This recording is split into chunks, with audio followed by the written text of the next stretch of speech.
80-მდე მოწამლული და 1 გარდაცვლილი, ასეთია ლილოში ქლორის გაჟონვის შედეგი. 3 ივლისს საწარმო კრისტალის ავზიდან ტოქსიკურმა ნივთიერებამ ორჯერ გაჟონა. ინციდენტზე პასუხისმგებლობა კი საწარმოს ხელმძღვანელს ლევან დაუთაშვილს დაეკისრა. Ora სახელმწიფო არაფერ შუაში არ არის, იქ რო ელემენტარული ესე თქვი ნორმები არ იყო, ასე თქვა, ზრუნყოფილი უსაფრთხოების.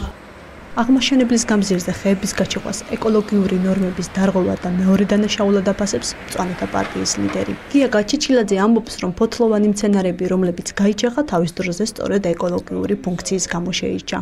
მათ აქვთ უნარი ტოქსიკური ნივთიერების შეწოვისა და გადამუშავების. აი თქვენ გავიკვირდებათ მაგალითად იჯიშები, რომელიც ვთქვათ ქალაქში, თქვა შეიძლება 80-70 წელიწად ცოცხლობდნენ, იგივე ჯიშები დღეში ცოცხლობს 160 და უფრო მეტი წელიწადი. აი მხელა დატვირთვას იღებს ქალაქში. ხო წარმოგიდგენიათ მე რაზეა ლაპარაკი და ამიტომ რაც უფრო ნადგურდება ქალაქში განწონება, მით უფრო კონცენტრაციები ტოქსიკური ნივთიერების მაღალია. ეკოლოგებისგან განსხვავებული მოსაზრება აქვს პროფესორ მარინა გიორგობიანს. ის აღმაშენებლის გამზირზე ძველი ნარგავების ახლით შესვლას მიესალმება და ქალაქში მიმდინარე პროცესებს დადებითად აფასებს.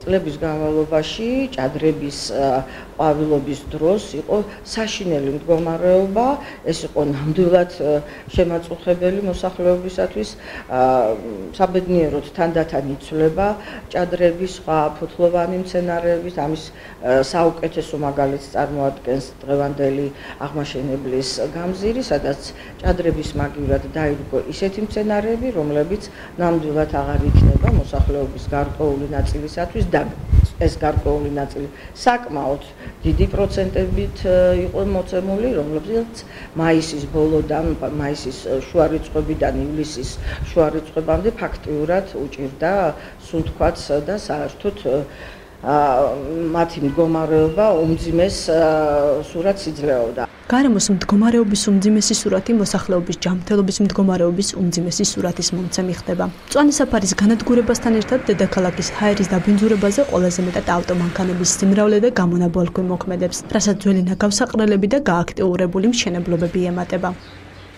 2010 წლის სტატისტიკური მონაცემებით ქვეყნის დაბინძურების რეიტინგში დედაქალაქი რეგიონებთან შედარებით მე-4 ადგილზეა, იმერეთის, შიდა და ქვემო ქართლისა და აჭარის შემდეგ.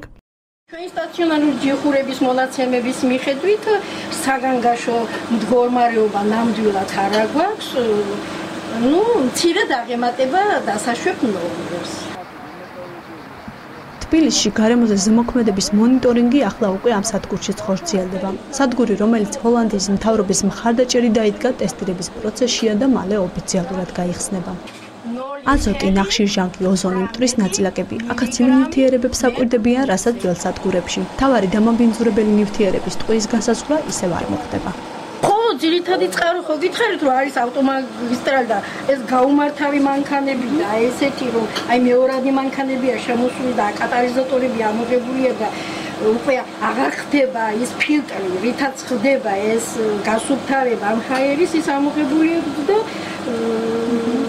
უფრო ის არის მაგრამ მიუხედავად ამისა მაინც არ აგვაქვს ჩვენ საგანგაშო მდგომარეობა.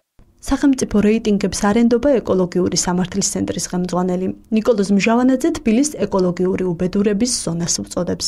რეკრეაცია აღარ არსებობს განადგურებულია თბილისში, რაც დარჩენილია, იმასაც ანადგურებენ კიდე, არ ხდება ფილტრაცია, არ ხდება ტექნიკური შემოწმება ავტომობილების, არ ხდება მონიტორინგი მცირე საწარმოების, ანუ იმ მცირე საწარმოებს არ გააჩნიათ გარემოზე ზემოქმედების შეფასება. გარემოზე უარყოფითი ზემოქმედების შედეგი სიმსივნური და ალერგიული დაავადებების გახშირებაა, რასაც ჯანდაცვის სამინისტროს მონაცემებიც მოწმობს. ეკოლოგები მოსახლეობის ცხოვრების ხარისხის გაუმჯობესებას სახელმწიფოს ფუნქცია თვლიან და გამოსავალს გარემოს დაცვითი სისტემის გაძლიერებაში ხედავენ. თუმცა წვლილი ამ საქმეში მოსახლეობის ქმედება უმოქმედებასაც შეაქვს. სუფთა ჰაერი ჩვენი უფლებაა, ჰაერის დაცვა ჩვენი სასიცოცხლო მოვალეობა.